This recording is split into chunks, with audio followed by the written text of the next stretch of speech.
Open the podcast bay door as hell.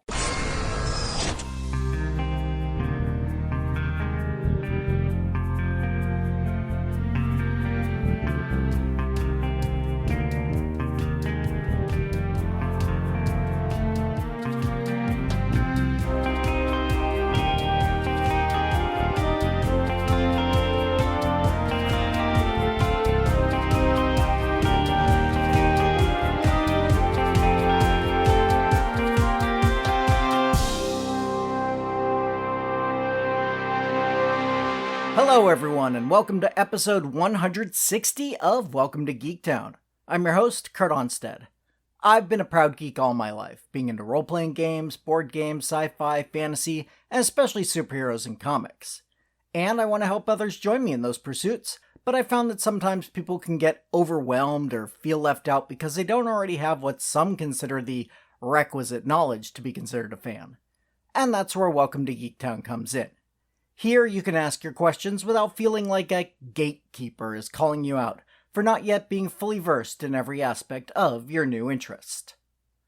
We're back to listener questions after completing the deep dive on Secret Invasion, and frequent contributor Joel L. is also back to ask about another recent comic adaptation, specifically about the portrayal of Barry Allen in The Flash movie. He wrote, "Has Barry been portrayed as neurodivergent any other times than this?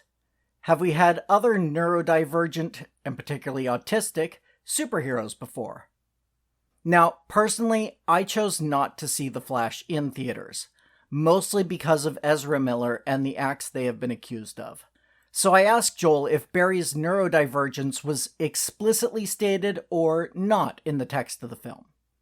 From what he tells me, it was not, but that it is fairly obvious, especially for people who have friends or family who have been diagnosed with autism spectrum disorder, ASD. He pointed me to the opening scene of the film, available on YouTube, and I would have to agree with him. However, Joel also pointed out that the other version of Barry in the film, the one who did not yet have super speed, does not seem to have these qualities, so his powers seem to be a factor in this. So let me start with the easier question. Has Barry been portrayed as neurodivergent before Ezra's version of the character? That's a definite no. Remember that Barry was created at the very beginning of the Silver Age.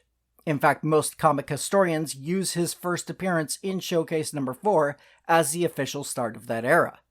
Autism was barely acknowledged by medical professionals in 1956, and at the time would have been considered far too much of a flaw for the square-jawed heroes published by DC to possess.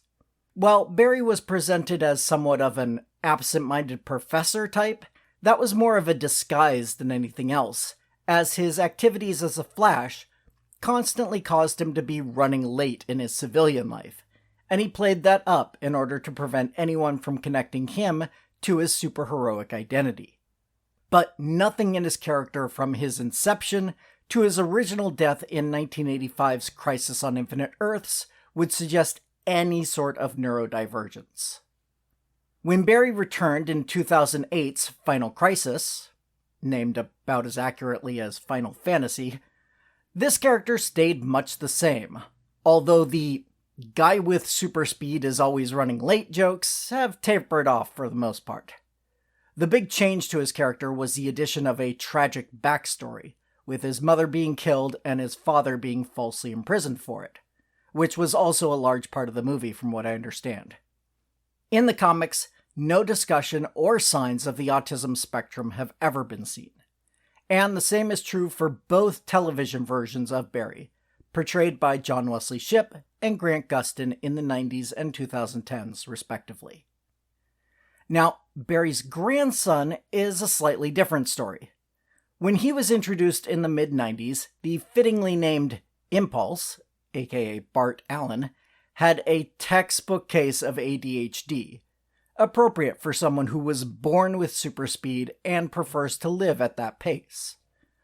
While I don't think the term was ever brought up in the comics, even the most casual of reads made it obvious.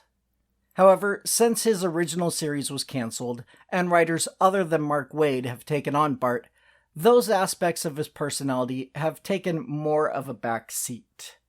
But if you're looking for a neurodivergent super speedster in the comics, those early Impulse issues will scratch that itch. Now, let's go on to the bigger question. Have we had autistic superheroes before? To that, I would have to give a very qualified yes, at least when restricting myself to the big two publishers.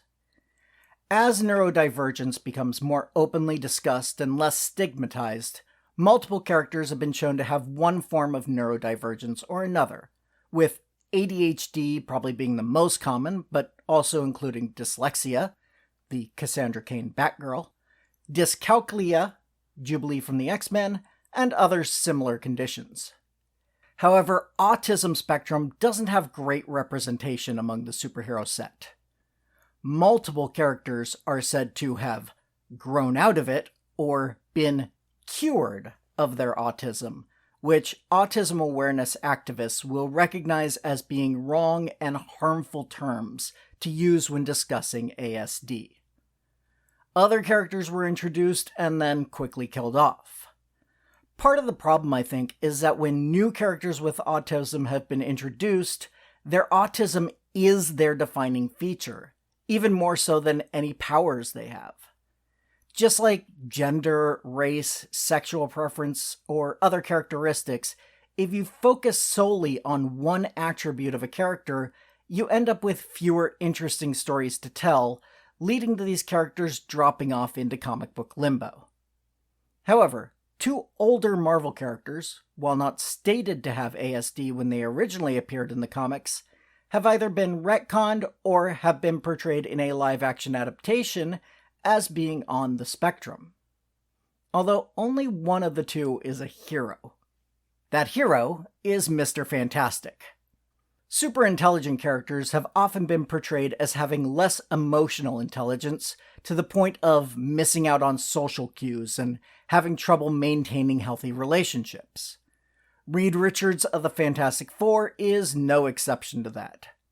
Although he is happily married with 2 children, his single-minded focus on science has caused many bumps in his relationships with Sue, Franklin, and Valeria. Fans for years have suggested that Reed had Asperger's, and in 2012, when writer Roberto Aguirre Sarcasa and artist David Marquez retold the Fantastic Four's origin in the Season 1 graphic novel, Reed states that he has diagnosed himself as having a mild case of autism. Of course, in that same sentence, he also says he is currently inventing a cure for it, so again, there are issues with this representation. While Reed Richards' autism is now canon in the comics, the other character's possible autism has only been shown in the Netflix television shows. Specifically, Daredevil nemesis Wilson Fisk, aka the Kingpin. This one is more fan theory, but there is decent evidence to back it up. Fisk is shown to have difficulty with eye contact and has a strong desire for a set routine in his life. 2 strong indicators for being somewhere on the spectrum. In addition to this on-screen evidence, the actor Vincent D'Onofrio has family who have been diagnosed with ASD, and he has suggested in interviews that, had he been born later, that he might also have been diagnosed as such. Of all the Marvel and DC characters, I think this one is probably the most accurate and least problematic portrayal of a person on the spectrum, other than the fact that he's the villain of the piece. Of course, comics aren't just superheroes. While I haven't read the book myself, while doing research for this piece, I was directed a few times to a series written by Matt Hawkins and Brian Hill, with art primarily by Isaac Goodhart, titled Postal, published by Top Cow Productions, an imprint of Image Comics. The reviews I've read overall have been positive, although as a crime drama that contains violence, I would not recommend the book to younger readers. The lead character, Mark, is the mail carrier, and also the son of the mayor, for a small town with an interesting secret. It was actually founded by, and almost entirely populated by, criminals who move here to get out of the life before they've been caught. Mark's Asperger's results in him being bullied by most of the other residents, but also allows him to make connections and see patterns that others don't, which he uses to slowly gain more power in the town. The original 27 issues have been collected into 7 trade paperbacks, plus a spin-off titled Eden's Fall. Eden, Wyoming is the fictional town. And a second series going 8 issues and collected into 2 volumes. Matt Hawkins based Mark on his college roommate, who was mocked by other students for his Asperger's. Co-writer Brian Hill has said that he heavily researched Asperger's and spoke to people who have been diagnosed in order to accurately portray the condition. Speaking of being accurate, I've tried my best to be true to what I know about autism spectrum disorder and other neurodiversities, based on my research and what I know from multiple friends and family who are on the spectrum. I hope I've answered Joel's original question, as well as possibly educate others, or at least provoke their curiosity about autism and other neurodivergent conditions. I encourage you to check out the Autism Self-Advocacy Network and other organizations that include autistic people in the discussions about issues facing neurodiverse people. There's actually one more TV character originally from the comics who could easily be part of this discussion. Edward Nygma, aka the Riddler as portrayed by Corey Michael Smith on the TV show Gotham, was definitely shown to be neurodiverse, and Smith specifically stated in interviews that he intended his version of the character to be autistic. You can hear me on my other podcast, Gothamites, discuss this and all the other characters on the show, along with my co-host Carla Hoffman. Visit GothamitesPod.com or search for Gothamites in your usual podcast app. Meanwhile, I'll be back here in 2 weeks with another listener question, and that could be yours. I'd love to hear from you with any suggestions for future episode topics, or just feedback on the show in general. My email address is welcometogeektown, all spelled out, @gmail.com. Or you can go to the website, welcome to, the number 2 in this case, geektown.com, and click the Submit a Question link if you'd prefer to remain anonymous.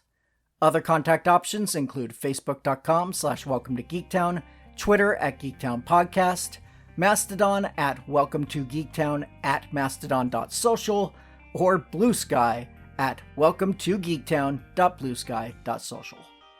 Also, if you'd like to support the show directly, why not become a patron at patreon.com/welcometogeektown for just $1 per month to get access to full scripts of the shows, audio outtakes, and a monthly shoutout.